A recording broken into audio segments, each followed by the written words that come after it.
Hi, I'm Tony Lay.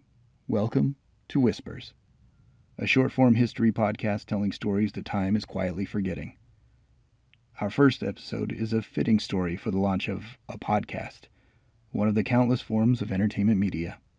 Our story starts over a century ago, in 1832. A boy is born in New York State. A few years later, the boy's parents pack up, move their family to Michigan, and begin farming. At 13 years of age, the boy would contract poliomyelitis, which would confine him to a wheelchair for the rest of his life. Because of being confined to his wheelchair, there wasn't much work the boy could do on the farm. The boy would find himself becoming an apprentice shoemaker, and then a shoemaker in Ohio for almost 2 decades.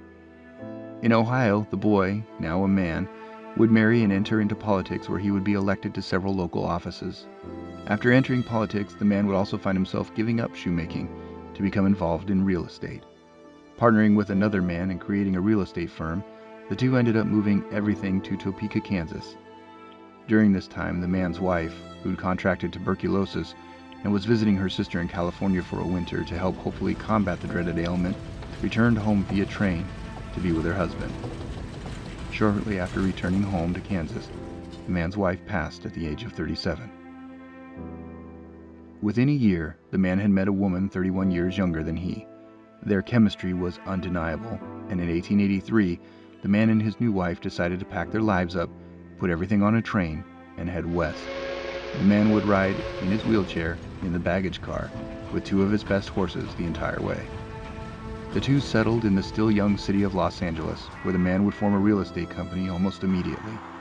The couple would have a child not long after, a baby boy, who would only live for 18 months before passing.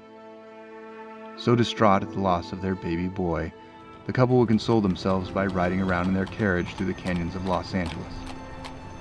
The man would purchase one of their favorite places, an area of about 120 acres for $150 an acre, an area full of apricot orchards they loved spending time in. They would name it after the wife had heard a name she fell in love with during a conversation on a train ride with a woman who mentioned the name of her family's own estate in Illinois. Both of them loved nature and being outside. They loved the land that they bought and had plans for all of it, including the beautiful wooden home they'd built for themselves to live in as the area developed.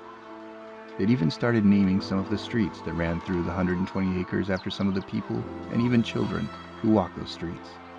Then, in 1881, the man passed away in the home that they'd built together.